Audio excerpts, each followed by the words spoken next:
চলো সবসময় তো ইনডোরের ভিডিও দিই, আজকে না হলে আউটডোরের ভিডিও দিলাম। হ্যালো এভরিওয়ান, আসসালামু আলাইকুম, ওয়েলকাম টু ক্লাউডস লাইফ।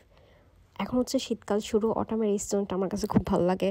পাতাগুলো এত সুন্দর কালার হয়ে যায়, পুরো অরেঞ্জ কালার, আর ঝরে ঝরে সব জায়গায় পড়ে। তো আমার কাছে এই ওয়েদারটা ভালো লাগে, বাট আবার একটু খারাপও লাগে। ঠান্ডা ঠান্ডা, তো ঠান্ডা ওয়েদারটা আমার পছন্দ না। বাট কী করার, ফ্রান্সের মধ্যে ওয়েদারই এরকম, এই গরম তো এই ঠান্ডা। মোটামুটি 8 মাস ঠান্ডা থাকে আর বাকি 4 মাস গরম। তো ওই দিন সকালবেলা আমরা মাকশিতে গিয়েছিলাম। মাকশি হচ্ছে একটা বাজারের মতো, যেখানে কাঁচা বাজার, কাপড় চাপড় থেকে শুরু করে ঘরের যাবতীয় সব জিনিসপত্র পাওয়া যায়। বাংলাদেশে যেরকম মেলা বসে অ্যাজ লাইক সেরকম টাইপের একটা মেলার মতো ছোটোখাটো দোকান। তো এখানে প্রতি এলাকার মধ্যে এরকম মেলা বসে।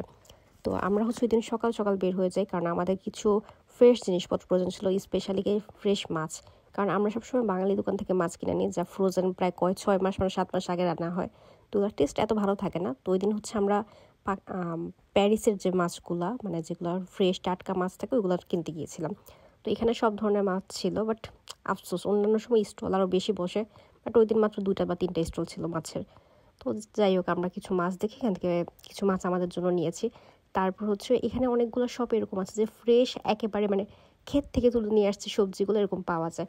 তো এরকম এই দোকানটার মধ্যে যাবতীয় সব কিছু ছিল, মোটামুটি আলু থেকে শুরু করে ফ্রেশ টমেটো, তারপর হচ্ছে পালং শাক, যেটাকে ইপিনাক শাক বলা হয় এখানে, তারপর বাবুর খেলনার স্টল, সব কিছু ছিল।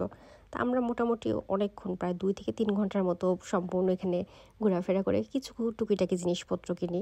তো এখানে আবার জুতা ছিল, এই জুতাগুলো শীতকালে প্রয়োজন হয়, তো রাফ ইউজ করার জন্য আমি এক জোড়া নিই, আমার বাইপের জন্য এক জোড়া নিই এগুলো। তারপর দেখো কত বড় স্টল এখানে, এখানে যাবতীয় সব কিছু, খাট ঠাট থেকে শুরু করে যাবতীয় সব কিছু পাওয়া যায়। অনেক বড়, প্রায় হচ্ছে মোটামুটি একটা এরিয়া নিয়ে অনেক ধরনের স্টল বসে। তো এখন তো বাংলাদেশও শুরু হচ্ছে এরকম মেলা, এখন তো বাংলাদেশের প্রতি এলাকার মধ্যে দেখি 2 দিন পর 3 দিন পর পর হচ্ছে এরকম মেলা বসে। তো এই স্টলটা খুব প্রয়োজন নতুন গৃহিণীদের জন্য, যারা নতুন গৃহিণী আছে তারা কাজ করার জন্য যা জিনিসপত্র টুকিটাকি অল্প টাকার মধ্যে এখান থেকে কিনতে পারো। তা আমার এখানে কোনো কিছু প্রয়োজন হলে আমি এখান থেকে কোনো কিছু কিনি, বিকজ আমি ফ্রান্সে এসেছি অলমোস্ট 5 বছর হয়ে গেছে। তা আমার ঘরে রান্না বাড়ি জিনিসপত্র অভাব নেই, আর আমি তো সারাক্ষণ রান্নাঘরেই থাকি। তো রান্নার জিনিসপত্র আমার ঘরের মধ্যে অভাব নেই, অনেক আছে। তো এখান থেকে কোনো কিছু প্রয়োজন পড়েনি। বাট এই চামিচগুলো খুব সুন্দর ছিল, আমার কাছে কালার ভালো লাগে, বাট হচ্ছে এগুলোর হ্যান্ডেলগুলো খুব লম্বা ছিল, যা দেখতে ভালো লাগেনি, সো আর নেওয়া হয়নি। তারপর এখানে দেখো এত বড় বড় প্লেটগুলো, যা সার্ভিং ডিশগুলো মাত্র 2 ইউরো করে, আর অন্যান্য শপে গেলে এগুলো হচ্ছে দাম 7 ইউরো 8 ইউরো, যা বাংলা টাকা অলমোস্ট 1000 টাকার মতো পড়ে, দাম অনেক বেশি পড়ে। তো এখান থেকে মার্কেট করলে কম দামে সব কিছু কেনা যায়। তা আমরা আমাদের বাজারটা সব কিছু শেষ করে এখন একটু ঘুরে ফিরে বাসার জন্য রওনা দিচ্ছিলাম।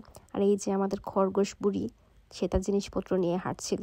সে অ্যালফাবেট কিনেছিল এগুলোর তার পড়াশোনার জন্য, সে আবার পড়াশোনা করতে অনেক ইন্টারেস্টেড। এখন ছোটোবেলা করবে, বড় হলে তার পড়াশোনা করবে না, এর জন্য।